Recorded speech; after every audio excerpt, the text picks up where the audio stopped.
Hello दोस्तों, आज हम आप लोगों को बताएंगे करंट अफेयर्स के बारे में। वर्तमान में कोरोना मरीज की संख्या 2.5 लाख हो गई है, जिसमें से 1.25 लाख लोग ठीक भी हो गए हैं। और लॉकडाउन को 8 जून 2020 से दोबारा से ओपन कर दिया गया है। हर जगह मंदिर, मस्जिद, गुरुद्वारे, होटल, रेस्टोरेंट और जो भी पब्लिक प्लेस है इसको खोल दिया गया है और इसको सुरक्षापूर्वक लोग जा सकते हैं। भारतीय केंद्रीय स्वास्थ्य सचिव प्रीति सूडान हैं और इन्होंने हेल्थ सेक्टर में बहुत अच्छा काम किया है। इंडियन सेंट्रल हेल्थ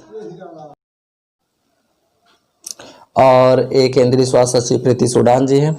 इसके बाद आपको बताएंगे कि इस समय जो है आसाम के सीएम सर्बानंद सोनोवाल हैं। इन्होंने टूरिज्म सेक्टर को बढ़ावा देने के लिए काम कर रहे हैं, जैसे कि टूरिज्म सेक्टर इसमें बहुत ज़्यादा बेनिफिट होता है, तो टूरिस्ट सेक्टर के बढ़ावा देने के लिए वर्क कर रहे हैं।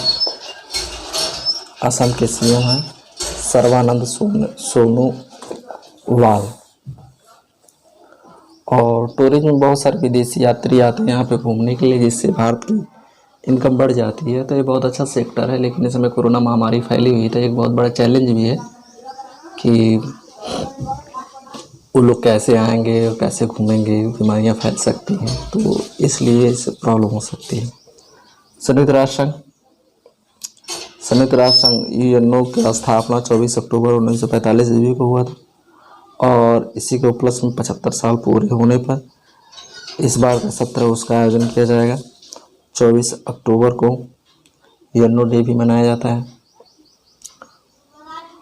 और इसका सैन फ्रांसिस्को में इसका पहला सम्मेलन हुआ था और वर्तमान में इसके 193 पूरा देश है और वर्तमान महासचिव एंटोनियो गुतेरेस हैं। नेपाल की जो प्रेसिडेंट है विद्या देवी सिंह भंडारी हैं और भारत सरकार ने नेपाल में जो 2015 में भूकंप आया था तो उससे बहुत सारे स्कूल गिर गए थे, तो उसके 56 स्कूलों का पुनर्निर्माण शुरू कर दिया गया है और 56 स्कूलों का पुनर्निर्माण कर दिया गया है। Construction of 56 school in Nepal by Indian government. तो प्राकृतिक आपदाओं में बहुत सारी तबाही होती है, तो उसमें और जो छोटे छोटे देश हैं उनकी सहायता करनी चाहिए। और इस समय ब्रिटेन में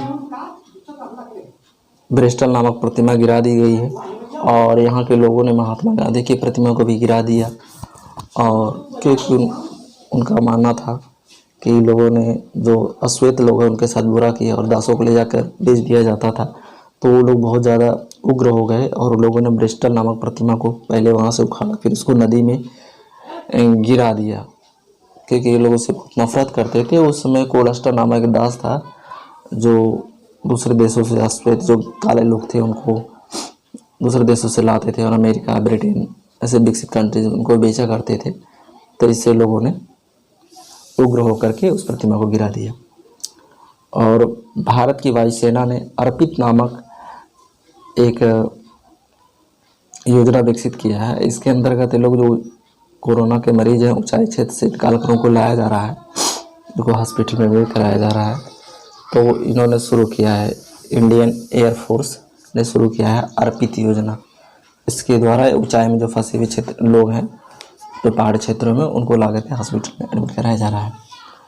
और मणिपुर के प्लांट हेल्थ क्लिनिक है, पहले मणिपुर के जो सीएम हैं वो वीरेंद्र सिंह हैं और प्लांट हेल्थ क्लिनिक का उद्घाटन इन्होंने किया, जो कि मणिपुर इम्फाल में है, तो इन्होंने इसका उद्घाटन किया। प्लांट हेल्थ क्लिनिक, इसमें पेड़ पौधों को लगाने की जागरूकता दिया जाता है और जो भी उसमें प्रॉब्लम्स है, रोग वगैरह लगे हुए हैं, तो उसके ट्रीटमेंट के लिए और किस तरह से पर्यावरण की सुरक्षा हो, इससे रिलेटेड है, तो इन्होंने इसके बारे में कार्य किया है और इस जागरूकता के बारे में पता चलता है। तो मणिपुर के सीएम एन बीरेन सिंह तो प्लांट हेल्थ क्लिनिक का इन्होंने उद्घाटन किया है, जो कि मणिपुर इम्फाल में है।